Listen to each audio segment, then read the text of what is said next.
Welcome to today's 5-minute Bible study, A Journey Through Lent, a call to spiritual transformation.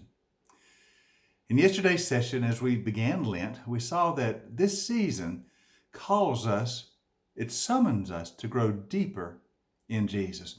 We are called to keep our focus on Christ, a spiritual gaze of faith. And as we keep looking to Jesus, we are transformed by his grace. We saw that the Apostle Paul said that as we contemplate the Lord's glory, we are transformed into the likeness of that glory. So that's what we want to do during Lent. Keep our focus, our gaze, keep looking to Jesus.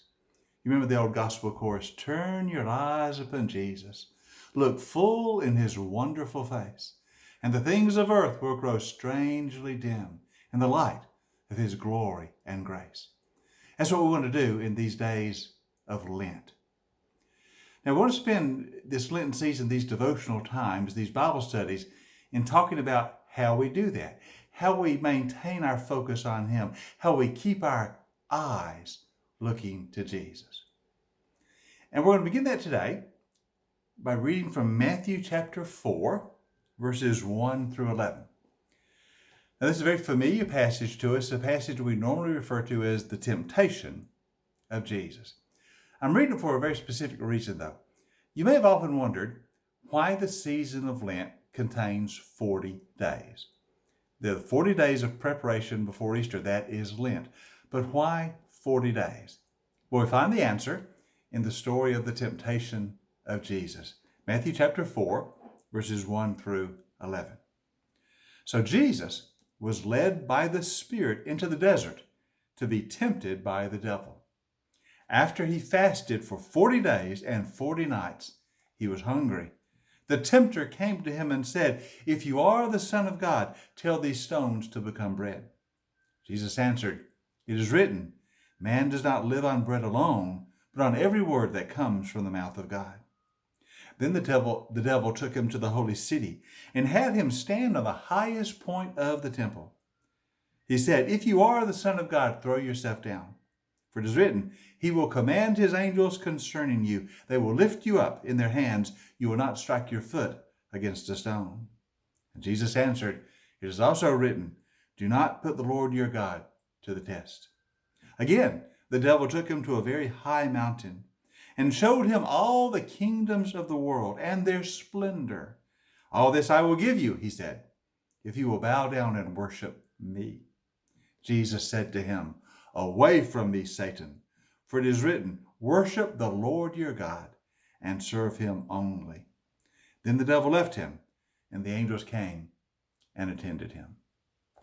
This is a very familiar passage to us. We've read it many times, this temptation of Jesus by the devil, by Satan. And we're going to spend our next several sessions looking at this and seeing what it teaches us about how we keep our focus on Jesus. But what I want you to notice today is the time period. It said Jesus was in the desert for 40 days. This was a period of Jesus preparing himself by prayer and fasting for the mission God had sent him to accomplish. The Father had sent the Son into the world to accomplish our redemption. And before Jesus began that mission, he spends these 40 days in preparation, praying and fasting. And so this is where the 40-day period comes from. As the tradition of Lent developed in the early church, they chose a 40-day period to tie in with Jesus' 40 days of preparation in the desert. So they chose a 40-day period of prayer and of fasting to prepare for the celebration of Easter. And so still today, when we observe Lent, we practice the 40 days. Now, we ought to note from the passage that it should be a time for us of prayer and of fasting. Now, Jesus fasted all 40 of the days. That's not something we are ready to do. That kind of fast is extraordinary, and you must have great preparation to do that. But I do believe in these days of Lent, perhaps we should spend more time in prayer, and I would encourage you to think about doing some fasting in this period of time. Now, I would never recommend you fast for more than a day at a time. But to fast can help you focus your gaze on Jesus. If you want to try it, I would recommend that you practice what we call the Wesleyan form of the fast, the kind of fast that John Wesley practiced. Being a Methodist, I love to follow the traditions of Wesley. Wesley would fast for a day at a time. And in his fast, if he was going to fast, for instance, on a Thursday, after the Wednesday night meal, he would cease food, and then he would fast, or that is, forego any solid foods until Thursday afternoon at the time of high tea. So for Wesley, the fast would go from his supper meal on, say, Wednesday, if he's fasting on Thursday, through high tea on Thursday afternoon. Now, most of us are not British, of course. We don't practice high tea. So when I practice a Wesley fast, I fast until 3 o'clock in the afternoon.